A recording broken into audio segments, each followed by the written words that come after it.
This presentation, The Undoing of Insanity, explores how the split mind operates and how true reason restores clarity.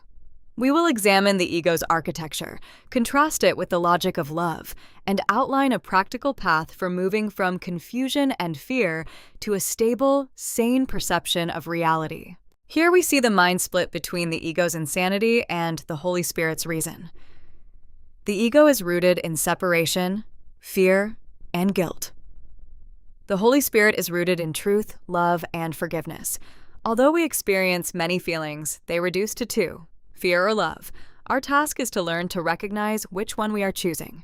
The ego functions like a private religion. Its dark cornerstone is the hidden belief that we have separated from God and deserve terror. From this, it builds the delusion that it has real power.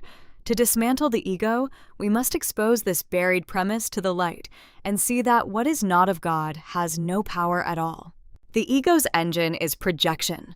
It pushes inner guilt outward, perceiving threats everywhere and keeping the mind in fear. In contrast, spirit creates by extension. It radiates peace, seeing past fear and recognizing that what it gives to others, it gives to itself. One mechanism multiplies illusions, the other extends truth. This diagram shows the insanity loop. First, guilt arises from the belief in separation. Second, guilt expects retaliation and punishment. Third, to escape this, the mind projects and attacks others.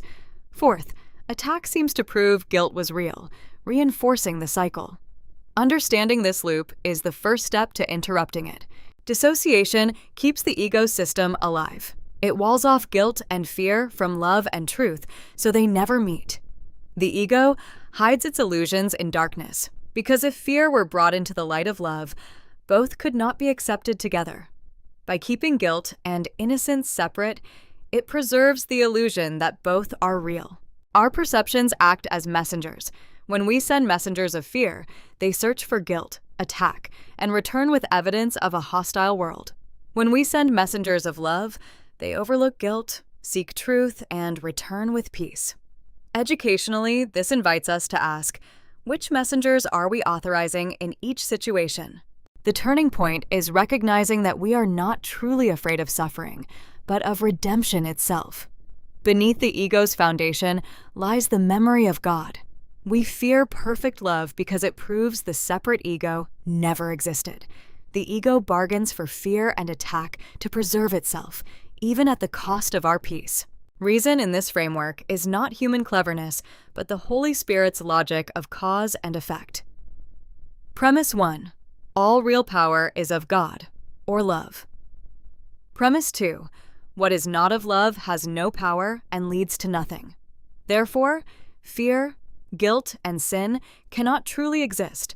They are structures built on nothing and can be undone. Undoing occurs when illusion is brought to truth. We do not fight the ego, we simply stop protecting it through dissociation. When a fearful belief is honestly exposed to reason, its falsity becomes obvious and it dissolves. Clarity, by definition, dispels confusion, just as light automatically dispels darkness. The holy instant is the practical use of reason. It is the decision to suspend all past judgment and meet the present without the burden of history. By seeing others without their past errors, we collapse the ego's timeline. Without past guilt projected into the future, fear loses its basis and a new interpretation becomes possible. Reason leads to the conclusion that sin is unreal. If creation is extension, then what comes from love must be like love. If sin were real, God would be divided against himself, both sane and insane. Because this is impossible, the ego's entire foundation rests on a threat that does not and cannot actually exist. The circle of atonement illustrates how sanity is extended. As we teach, we learn. We cannot know our own innocence while condemning others. By viewing colleagues and stakeholders through the lens of reason, overlooking errors, and affirming their worth, we demonstrate to our own minds that innocence is real and shared. This summary contrasts the ego's architecture with that of reason. The ego rests on separation, fueled by fear and guilt, operating through projection and blame, and leading to a meaningless illusion. Reason rests on unity with God, grounded in perfect love and peace, extending blessings to others, and recognizing only true reality. We close with the single reality: God is not fear, but love. Whenever some form of the old error seems to arise, we are invited to remember that sanity is within, and insanity is merely a perception outside us.